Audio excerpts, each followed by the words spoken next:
लोकांना काही सुविधा दिली जात नाही आणि मग अशा घटना घडतात आणि अनेक लोकांना जीव द्यावे लागतात. आज एवढी मोठी घटना घडली आहे म्हणून तुम्ही सगळे आलात, नाही तर रोज 1-2 लोक रेल्वेमध्ये पडून त्यांचा मृत्यू होत असतो. तुम्ही सगळ्यांनी समजून घेतलं पाहिजे की रोज कोणाच्या ना कोणाच्या घरामध्ये अशी घटना घडते, त्यांच्या घरातला माणूस जातो आणि याला जबाबदार रेल्वे आहे. पण लोकांचा नाईलाज आहे, त्यांना रोज कामाला मुंबईला यावं लागतं, नाही तर घर चालणार नाही. आणि त्यांच्या त्याच कमजोरीचा फायदा रेल्वे प्रशासन घेते. हे कुठे जाणार, हे रेल्वेला येणारच आहे. अशी परिस्थिती आहे. आमच्या ठाणा स्टेशनची कॅपॅसिटी 1 लाख लोकांची नाहीये, पण तिथून 10 लाख लोक प्रवास करतात. म्हणजे 2000 मध्ये जर 2 लाख लोक प्रवास करत असतील तर 2025 मध्ये 10 लाख लोक प्रवास करतात. रेल्वे स्टेशन तेवढंच, प्लॅटफॉर्म तेवढेच, रेल्वेची संख्या तेवढीच, मग उरलेले 8 लाख लोक प्रवास कशी करणार? तर अशाच प्रकारे करणार ना. 3 महिन्यापूर्वी तक्रार केली होती.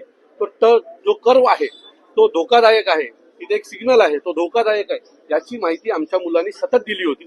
आज जर आम्ही सांगतोय की इथे घटना घडू शकते तर तुम्ही त्याच्यावर उपाययोजना प्रशासनाने करायला हवे. म्हणून मी सकाळपासून म्हणतो की याला जबाबदार प्रशासन आहे आणि प्रशासनामुळेच ही घटना घडलेली आहे. याच लोकांवर कारवाई झाली पाहिजे. सर, मुंबई स्थानक देखील खचलेलं पाहायला मिळालं. ज्या ठिकाणी हा अपघात घडला त्यापासून काही अंतरावर स्थानक सुद्धा मी तुम्हाला पुन्हा सांगतो की रेल्वेची परिस्थिती खूप वाईट आहे. आपल्या मुंबई रेल्वेकडनं फक्त पैसे जमा करायचे काम केलं जातं, त्याच्या व्यतिरिक्त लोकांना काही सुविधा दिली जात नाही आणि मग अशा घटना घडतात आणि अनेक लोकांना जीव द्यावे लागतात. आज एवढी मोठी घटना घडली आहे म्हणून तुम्ही सगळे आलात, नाही तर रोज 1-2 लोक रेल्वेमध्ये पडून त्यांचा मृत्यू होत असतो. तुम्ही सगळ्यांनी समजून घेतलं पाहिजे की रोज कोणाच्या ना कोणाच्या घरामध्ये अशी घटना घडते, त्यांच्या घरातला माणूस जातो आणि याला जबाबदार रेल्वे आहे. पण लोकांचा नाईलाज आहे, त्यांना रोज कामाला मुंबईला यावं लागतं, नाही तर घर चालणार नाही. आणि त्यांच्या त्याच कमजोरीचा फायदा रेल्वे प्रशासन घेते. हे कुठे जाणार, हे रेल्वेला येणारच आहे. अशी परिस्थिती आहे. आमच्या ठाणा स्टेशनची कॅपॅसिटी 1 लाख लोकांची नाहीये, पण तिथून 10 लाख लोक प्रवास करतात. म्हणजे 2000 मध्ये जर 2 लाख लोक प्रवास करत असतील तर 2025 मध्ये 10 लाख लोक प्रवास करतात.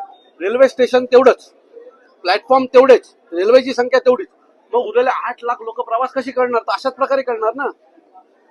जोपर्यंत या सगळ्यांची संख्या वाढली जात नाही तोपर्यंत एक तर तुम्ही तिकीट बंद करा, तुम्ही लोकांना ठरवून प्रवास करून द्या, नाहीतर असेच मृत्यू घडत राहणार. सर, आपण देखील गेल्या काही दिवसांपूर्वी ठाणे स्थानकाचा पाहणी दौरा केला होता. त्यावेळेस मी तुम्हाला सांगतो 2 वर्षापूर्वी ते प्लॅटफॉर्मवर 2 वर्षापासून छतच नव्हतं. महिला पावसात तिथे भिजत उभ्या राहायच्या. आम्ही गेलो, आंदोलन केलं आणि 8 दिवसांनी त्या सगळं प्लॅटफॉर्म नीट करण्यात आलं. आता दरवेळेला आम्ही आंदोलनच करायची का? सर, 15 डब्याचं देखील 10 वेळेला सांगितलेलं, मात्र 15 डब्याच्या ट्रेन देखील नाहीयेत कारण यांचे प्लॅटफॉर्म छोटे आहेत. मी तुम्हाला सांगतो, यांनी फक्त पैसे कमवले, यांनी लोकांना सुविधाच दिलेली नाहीये. हे ठाणा स्टेशन आहे. तुम्ही जर बदलापूर, अंबरनाथ या भागात गेलात ना, कळवा, मुंब्रा बिमरा, तर तिथली परिस्थिती अजून भयानक आहे. मध्ये आमच्या राजू दादांनी एक फोटो ट्विट केला होता की अख्ख्या प्लॅटफॉर्मवर ट्रेन मधनं चढता पण येत नव्हतं आणि बसता पण येत नव्हतं, फक्त ट्रेन येत जात होत्या आणि लोक अशीच मध्ये उभी होती. हे सगळं धोकादायक आहे. याच्यावर प्रशासनाने आता लक्ष दिलं पाहिजे, महाराष्ट्रातल्या खासदारांनी लक्ष दिलं पाहिजे, नाहीतर मृत्यूचा तांडव रोज होत राहील. तुम्ही बँगलोरला झालेल्या घटनेनंतर अख्ख्या देशभरात त्याचा गाजाबाजा केला. अशी घटना आमच्या महाराष्ट्रात रेल्वेमध्ये रोज होते. त्याचं तुम्ही काय करणार आहात? त्याचं उत्तर प्रशासनाने दिलं पाहिजे.